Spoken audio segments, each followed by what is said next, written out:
The Book of Job. Job, chapter 1. In the land of Uz, there lived a man whose name was Job. This man was blameless and upright.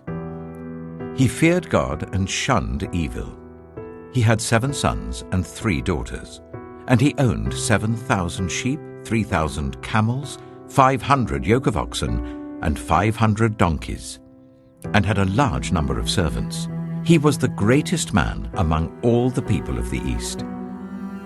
His sons used to hold feasts in their homes on their birthdays, and they would invite their 3 sisters to eat and drink with them. When a period of feasting had run its course, Job would make arrangements for them to be purified. Early in the morning he would sacrifice a burnt offering for each of them, thinking, "Perhaps my children have sinned and cursed God in their hearts." This was Job's regular custom. One day, the angels came to present themselves before the Lord, and Satan also came with them. The Lord said to Satan, "Where have you come from?" Satan answered the Lord, "From roaming throughout the earth, going to and fro on it." Then the Lord said to Satan, "Have you considered my servant Job? There is no one on earth like him. He is blameless and upright, a man who fears God and shuns evil." "Does Job fear God for nothing?" Satan replied. "Have you not put a hedge around him and his household and everything he has? You have blessed the work of his hands, so that his flocks and herds are spread throughout the land.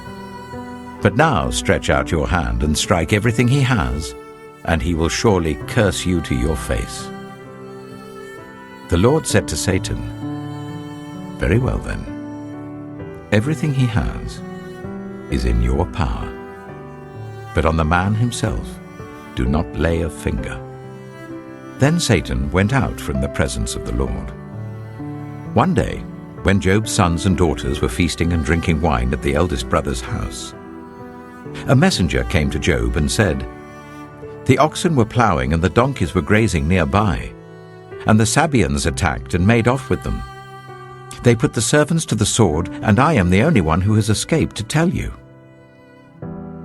While he was still speaking, another messenger came and said, "The fire of God fell from the heavens and burned up the sheep and the servants, and I am the only one who has escaped to tell you."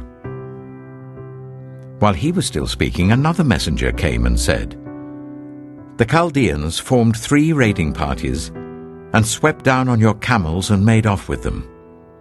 They put the servants to the sword, and I am the only one who has escaped to tell you." While he was still speaking, yet another messenger came and said, "Your sons and daughters were feasting and drinking wine at the eldest brother's house, when suddenly a mighty wind swept in from the desert and struck the 4 corners of the house. It collapsed on them, and they are dead. And I am the only one who has escaped to tell you." At this, Job got up and tore his robe and shaved his head. Then he fell to the ground in worship and said, "Naked I came from my mother's womb, and naked I shall depart. The Lord gave, and the Lord has taken away. May the name of the Lord be praised." In all this, Job did not sin by charging God with wrongdoing. Job, chapter 2. On another day, the angels came to present themselves before the Lord, and Satan also came with them to present himself before him. And the Lord said to Satan, "Where have you come from?" Satan answered the Lord, "From roaming throughout the earth, going to and fro on it." Then the Lord said to Satan, "Have you considered my servant Job? There is no one on earth like him. He is blameless and upright, a man who fears God and shuns evil. And he still maintains his integrity, though you incited me against him to ruin him without any reason." "Skin for skin," Satan replied. "A man will give all he has for his own life. But now stretch out your hand and strike his flesh and bones, and he will surely curse you to your face." The Lord said to Satan, "Very well then, he is in your hands. but you must spare his life." So Satan went out from the presence of the Lord and afflicted Job with painful sores from the soles of his feet to the crown of his head. Then Job took a piece of broken pottery and scraped himself with it as he sat among the ashes. His wife said to him, "Are you still maintaining your integrity? Curse God and die." He replied, "You are talking like a foolish woman. Shall we accept good from God and not trouble?" In all this, Job did not sin in what he said. When Job's 3 friends, Eliphaz the Temanite, Bildad the Shuhite, and Zophar the Naamathite, heard about all the troubles that had come upon him, they set out from their homes and met together by agreement to go and sympathize with him and comfort him. When they saw him from a distance, they could hardly recognize him. They began to weep aloud, and they tore their robes and sprinkled dust on their heads. Then they sat on the ground with him for 7 days and 7 nights. No one said a word to him, because they saw how great his suffering was. Job chapter 3. After this, Job opened his mouth and cursed the day of his birth. He said, "May the day of my birth perish, and the night that said a boy is conceived. That day, may it turn to darkness. May God above not care about it. May no light shine on it. May gloom and utter darkness claim it once more. May a cloud settle over it. May blackness overwhelm it. That night, may thick darkness seize it. May it not be included among the days of the year, nor be entered in any of the months. May that night be barren. May no shout of joy be heard in it. May those who curse days curse that day. Those who are ready to rouse Leviathan, may its morning stars become dark. May it wait for daylight in vain and not see the first rays of dawn. For it did not shut the doors of the womb on me, to hide trouble from my eyes. Why did I not perish at birth and die as I came from the womb? Why were there knees to receive me and breasts that I might be nursed? For now I would be lying down in peace. I would be asleep and at rest with kings and rulers of the earth who built for themselves places now lying in ruins, with princes who had gold, who filled their houses with silver. Or why was I not hidden away in the ground like a stillborn child, like an infant who never saw the light of day? There the wicked cease from turmoil, and there the weary are at rest. Captives also enjoy their ease. They no longer hear the slave drivers shout. The small and the great are there, and the slaves are freed from their owners. Why is light given to those in misery, and life to the bitter of soul, to those who long for death that does not come, who search for it more than for hidden treasure, who are filled with gladness and rejoice when they reach the grave? Why is life given to a man whose way is hidden, whom God has hedged in? For sighing has become my daily food, my groans pour out like water. What I feared has come upon me. What I dreaded has happened to me. I have no peace, no quietness. I have no rest, but only turmoil. Job chapter 4. Then Eliphaz the Temanite replied, "If someone ventures a word with you, will you be impatient? But who can keep from speaking? Think how you have instructed many, how you have strengthened feeble hands. Your words have supported those who stumbled, you have strengthened faltering knees. But now trouble comes to you, and you are discouraged. It strikes you, and you are dismayed. Should not your piety be your confidence, and your blameless ways your hope? Consider now, who being innocent has ever perished? Where were the upright ever destroyed? As I have observed, those who plough evil and those who sow trouble reap it. At the breath of God they perish. At the blast of his anger they are no more. The lions may roar and growl, yet the teeth of the great lions are broken. The lion perishes for lack of prey, and the cubs of the lioness are scattered. A word was secretly brought to me. My ears caught a whisper of it. Amid disquieting dreams in the night, when deep sleep falls on people, fear and trembling seized me and made all my bones shake. A spirit glided past my face, and the hair on my body stood on end. It stopped, but I could not tell what it was. A form stood before my eyes, and I heard a hushed voice. Can a mortal be more righteous than God? Can even a strong man be more pure than his Maker? If God places no trust in his servants, if he charges his angels with error, how much more those who live in houses of clay, whose foundations are in the dust, who are crushed more readily than a moth? Between dawn and dusk they are broken to pieces. Unnoticed they perish forever. Are not the cords of their tent pulled up, so that they die without wisdom? Job chapter 5. Call if you will, but who will answer you? To which of the holy ones will you turn? Resentment kills a fool, and envy slays the simple.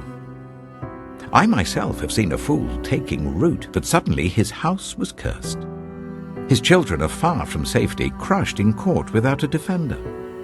The hungry consume his harvest, taking it even from among thorns, and the thirsty pant after his wealth.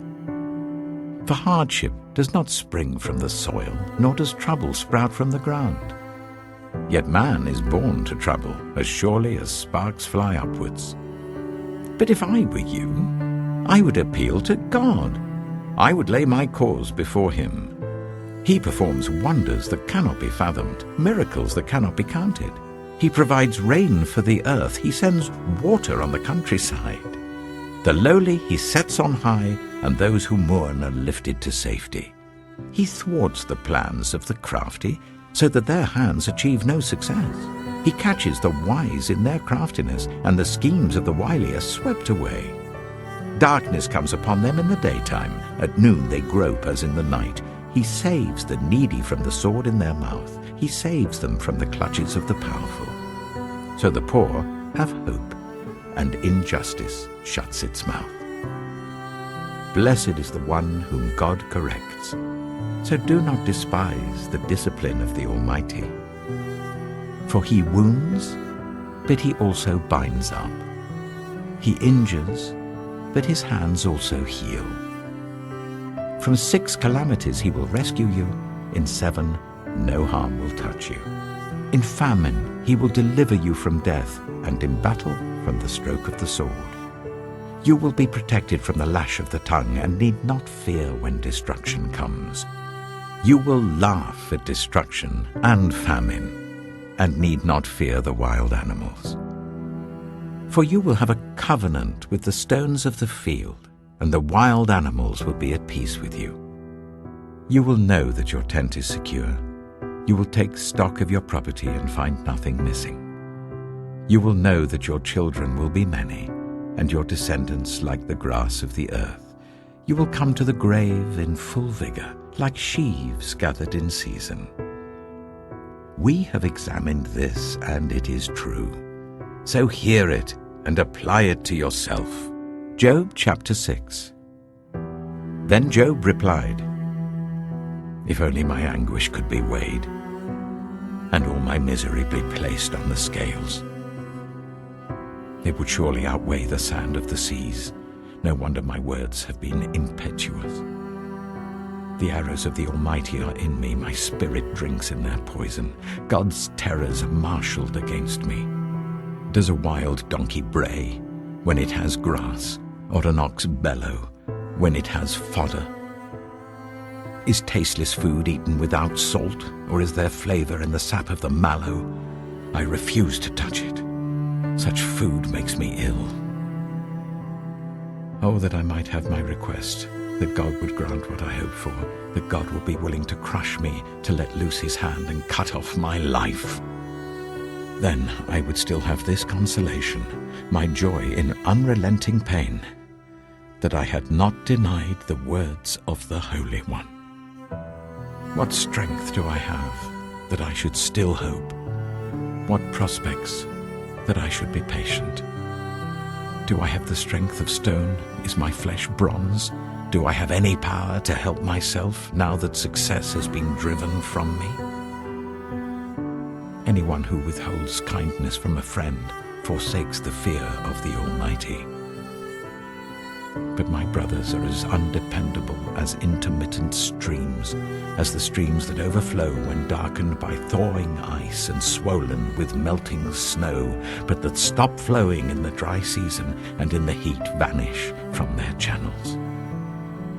Caravans turn aside from their routes. They go off into the wasteland and perish. The caravans of Tema look for water. The traveling merchants of Sheba look in hope. They are distressed because they had been confident. They arrive there only to be disappointed. Now you too have proved to be of no help. You see something dreadful and are afraid. Have I ever said, "Give something on my behalf, pay a ransom for me from your wealth, deliver me from the hand of the enemy, rescue me from the clutches of the ruthless"? Teach me and I will be quiet. Show me where I have been wrong. How painful are honest words. But what do your arguments prove? Do you mean to correct what I say and treat my desperate words as wind? You would even cast lots for the fatherless and barter away your friend. But now be so kind as to look at me. Would I lie to your face? Relent, do not be unjust. Reconsider, for my integrity is at stake. Is there any wickedness on my lips? Can my mouth not discern malice? Job chapter 7. Do not mortals have hard service on earth? Are not their days like those of hired laborers? Like a slave longing for the evening shadows, or a hired laborer waiting to be paid, so I have been allotted months of futility, and nights of misery have been assigned to me. When I lie down, I think, how long before I get up? The night drags on, and I toss and turn until dawn. My body is clothed with worms and scabs. My skin is broken and festering. My days are swifter than a weaver's shuttle, and they come to an end without hope. Remember, O God, that my life is but a breath. My eyes will never see happiness again. The eye that now sees me will see me no longer. You will look for me, but I will be no more. As a cloud vanishes and is gone, so one who goes down to the grave does not return. He will never come to his house again. His place will know him no more. Therefore I will not keep silent. I will speak out in the anguish of my spirit. I will complain in the bitterness of my soul. Am I the sea, or the monster of the deep that you put me under guard? When I think my bed will comfort me, and my couch will ease my complaint, even then you frighten me with dreams and terrify me with visions, so that I prefer strangling and death rather than this body of mine. I despise my life. I would not live forever. Let me alone. My days have no meaning. What is mankind that you make so much of them, that you give them so much attention, that you examine them every morning and test them every moment? Will you never look away from me, or let me alone even for an instant? If I have sinned, what have I done to you? You who see everything we do. Why have you made me your target? Have I become a burden to you? Why do you not pardon my offenses and forgive my sins? For I shall soon lie down in the dust. You will search for me, but I shall be no more. Job chapter 8. Then Bildad the Shuhite replied, How long will you say such things?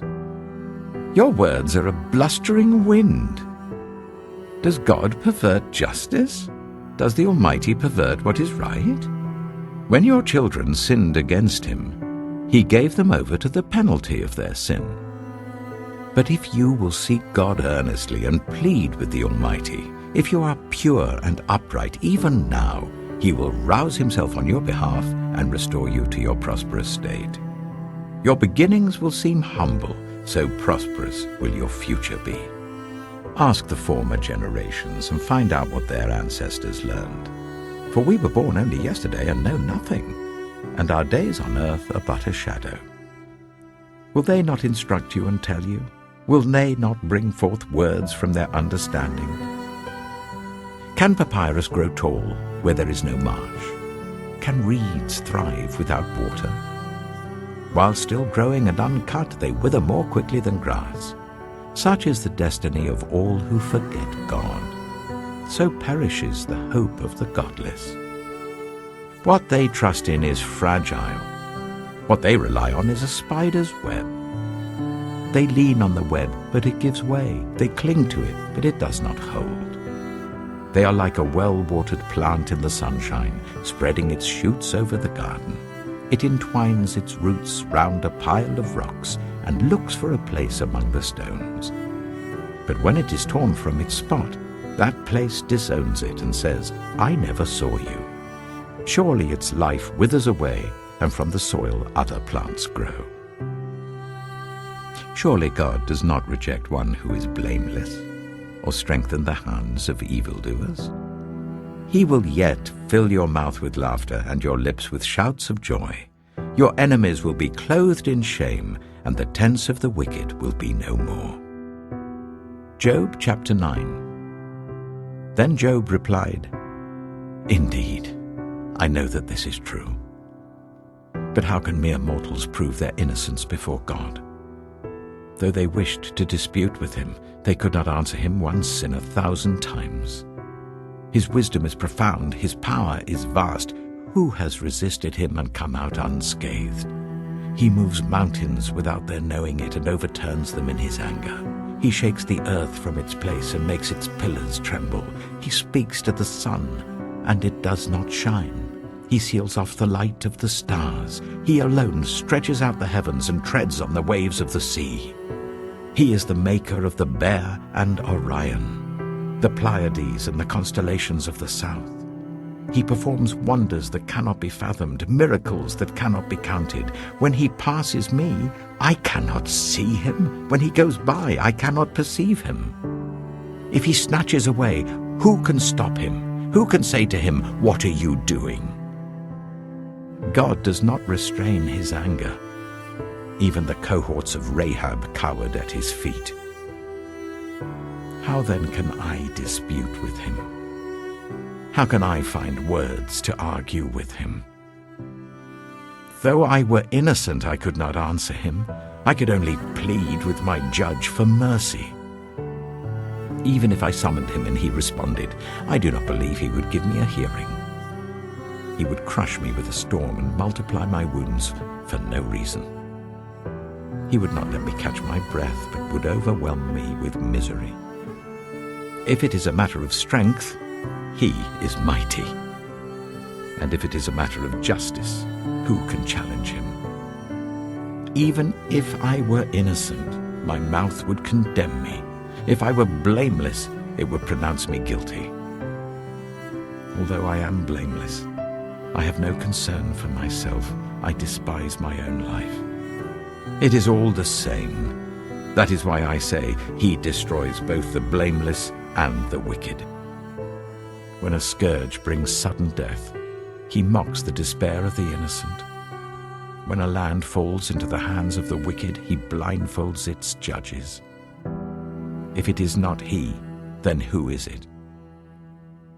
My days are swifter than a runner. They fly away without a glimpse of joy.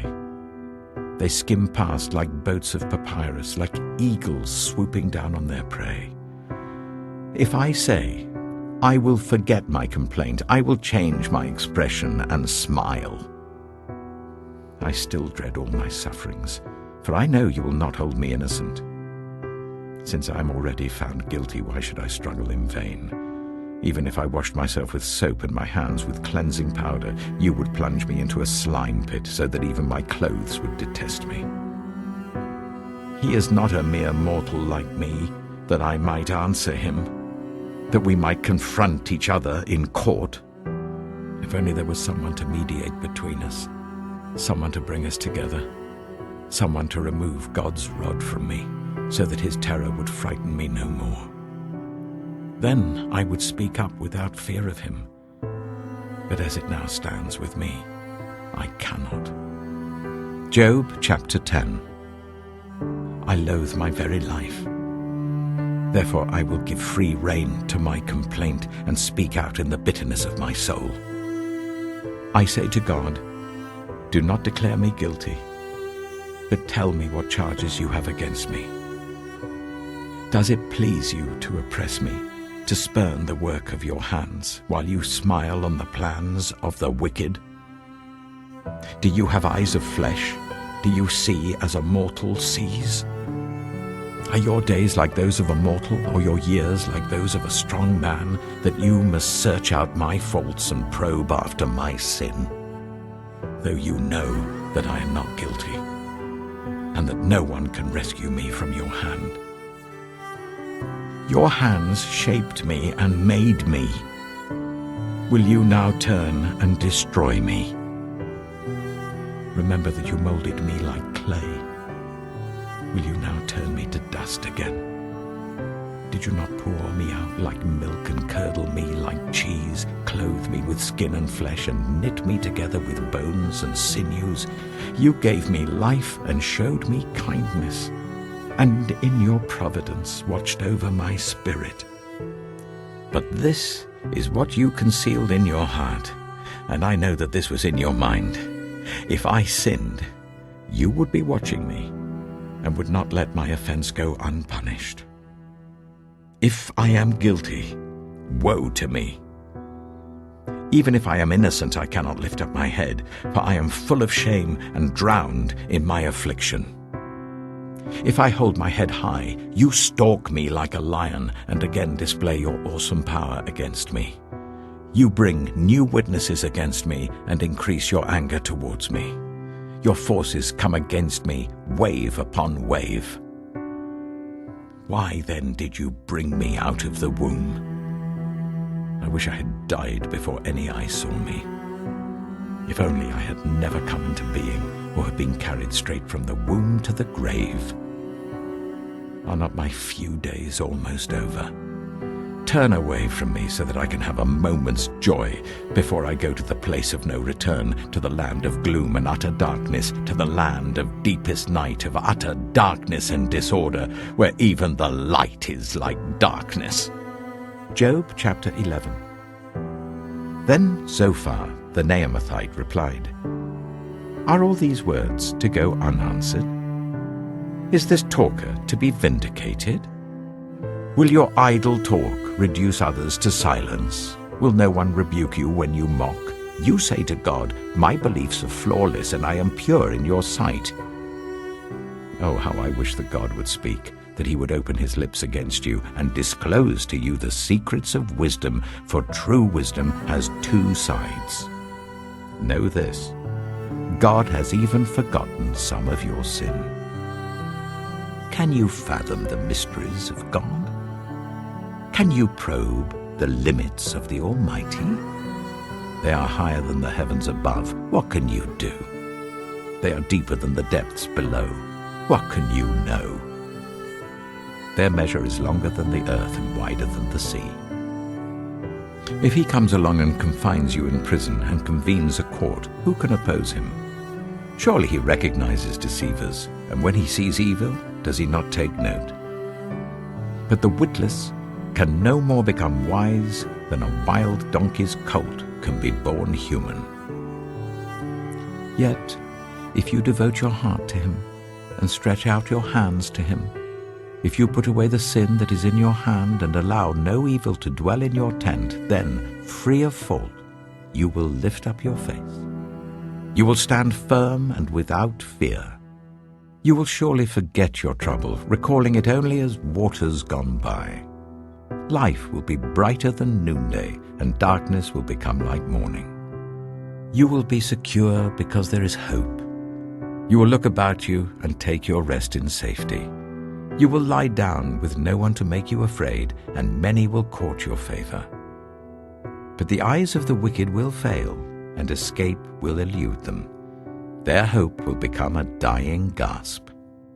Job chapter 12. Then Job replied, "Doubtless you are the only people who matter, and wisdom will die with you. But I have a mind as well as you. I'm not inferior to you. Who does not know all these things? I have become a laughingstock to my friends, though I called on God and he answered, a mere laughingstock, though righteous and blameless. Those who are at ease have contempt for misfortune, as the fate of those whose feet are slipping. The tents of marauders are undisturbed, and those who provoke God are secure, those whom God has in his hand. But ask the animals, and they will teach you, or the birds in the sky, and they will tell you. Or speak to the earth, and it will teach you, or let the fish in the sea inform you. Which of all these does not know that the hand of the Lord has done this? In his hand is the life of every creature and the breath of all mankind. Does not the ear test words as the tongue tastes food? Is not wisdom found among the aged? Does not long life bring understanding? To God belong wisdom and power. Counsel and understanding are his. What he tears down cannot be rebuilt. Those he imprisons cannot be released. If he holds back the waters, there is drought. If he lets them loose, they devastate the land. To him belongs strength and insight. Both deceived and deceiver are his. He leads rulers away, stripped, and makes fools of judges. He takes off the shackles put on by kings and ties a loincloth around their waist. He leads priests away, stripped, and overthrows officials long established. He silences the lips of trusted advisers and takes away the discernment of elders. He pours contempt on nobles and disarms the mighty. He reveals the deep things of darkness and brings utter darkness into the light. He makes nations great and destroys them. He enlarges nations and disperses them. He deprives the leaders of the earth of their reason. He makes them wander in a trackless waste. They grope in darkness with no light. He makes them stagger like drunkards. Job chapter 13. My eyes have seen all this. My ears have heard and understood it. What you know, I also know. I'm not inferior to you. But I desire to speak to the Almighty and to argue my case with God. You, however, smear me with lies. You are worthless physicians, all of you. If only you would be altogether silent. For you, that would be wisdom. Hear now my argument. Listen to the pleas of my lips. Will you speak wickedly on God's behalf? Will you speak deceitfully for him? Will you show him partiality? Will you argue the case for God? Would it turn out well if he examined you? Could you deceive him as you might deceive a mortal? He would surely call you to account if you secretly showed partiality. Would not his splendor terrify you? Would not the dread of him fall on you? Your maxims are proverbs of ashes. Your defenses are defenses of clay. Keep silent and let me speak. Then let come to me what may. Why do I put myself in jeopardy and take my life in my hands? Though he slay me, yet will I hope in him. I will surely defend my ways to his face. Indeed, this will turn out for my deliverance, for no godless person would dare come before him. Listen carefully to what I say. Let my words ring in your ears.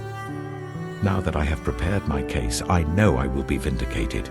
Can anyone bring charges against me? If so, I will be silent and die. Only grant me these two things, God, and then I will not hide from you.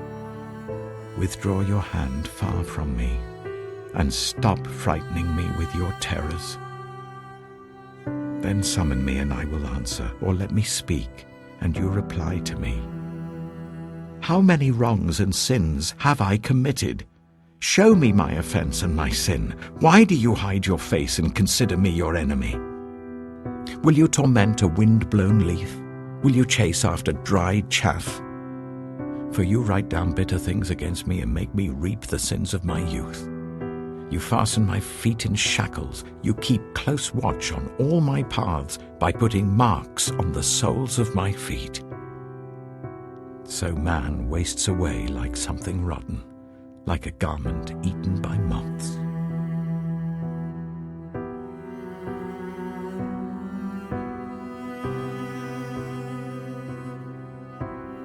Job chapter 14.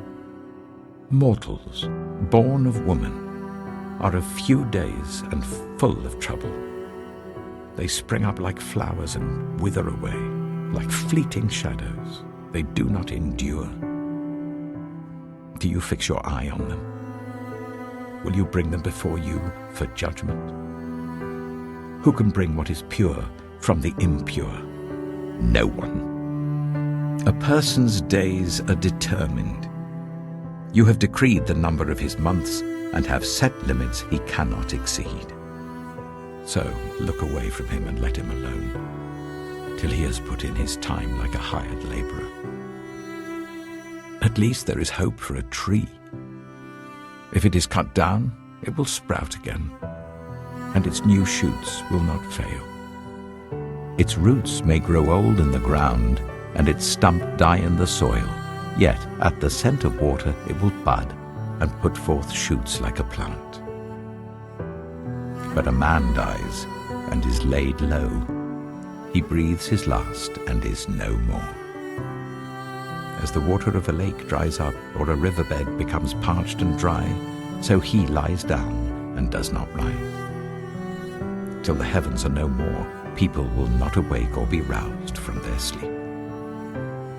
If only you would hide me in the grave and conceal me till your anger has passed. If only you would set me a time and then remember me. If someone dies, will they live again? All the days of my hard service I will wait for my renewal to come. You will call and I will answer you. You will long for the creature your hands have made. Surely then you will count my steps, but not keep track of my sin. My offenses will be sealed up in a bag. You will cover over my sin. But as a mountain erodes and crumbles, and as a rock is moved from its place, as water wears away stones and torrents wash away the soil, so you destroy a person's hope. You overpower them once for all, and they are gone. You change their countenance and send them away. If their children are honored, they do not know it.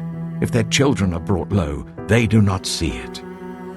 They feel but the pain of their own bodies and mourn only for themselves. Job chapter 15.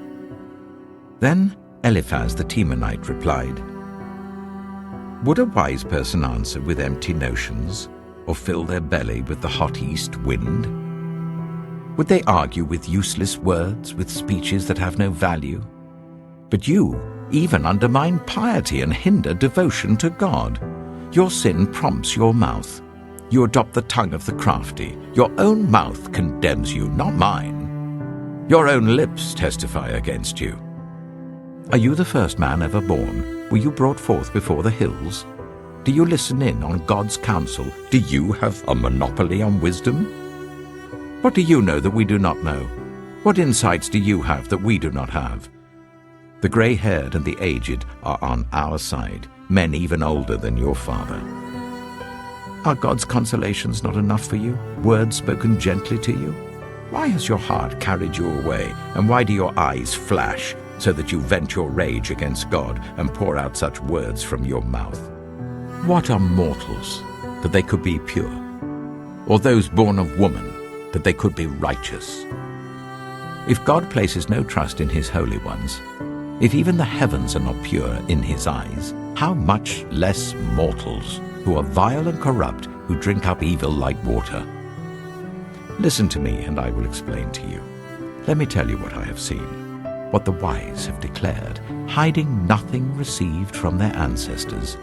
to whom alone the land was given when no foreigners moved among them. All his days the wicked man suffers torment, the ruthless man, through all the years stored up for him. Terrifying sounds fill his ears. When all seems well, marauders attack him. He despairs of escaping the realm of darkness. He is marked for the sword. He wanders about for food like a vulture. He knows the day of darkness is at hand. Distress and anguish fill him with terror. Troubles overwhelm him, like a king poised to attack, because he shakes his fist at God and vaunts himself against the Almighty, defiantly charging against him with a thick, strong shield. Though his face is covered with fat, and his waist bulges with flesh, he will inhabit ruined towns and houses where no one lives, houses crumbling to rubble. He will no longer be rich, and his wealth will not endure, nor will his possessions spread over the land. He will not escape the darkness. A flame will wither his shoots, and the breath of God's mouth will carry him away. Let him not deceive himself by trusting what is worthless, for he will get nothing in return. Before his time he will wither, and his branches will not flourish. He will be like a vine stripped of its unripe grapes, like an olive tree shedding its blossoms. For the company of the godless will be barren, and fire will consume the tents of those who love bribes. They conceive trouble and give birth to evil. Their womb fashions deceit. Job chapter 16. Then Job replied, I have heard many things like these. You're miserable comforters, all of you. Will your long-winded speeches never end? What ails you that you keep on arguing? I also could speak like you if you were in my place. I could make fine speeches against you and shake my head at you. But my mouth would encourage you. Comfort from my lips would bring you relief. Yet if I speak, my pain is not relieved, and if I refrain, it does not go away. Surely, God, you have worn me out. You have devastated my entire household. You have shriveled me up, and it has become a witness. My gauntness rises up and testifies against me. God assails me and tears me in his anger and gnashes his teeth at me. My opponent fastens on me his piercing eyes. People open their mouths to jeer at me. They strike my cheek in scorn and unite together against me. God has turned me over to the ungodly and thrown me into the clutches of the wicked.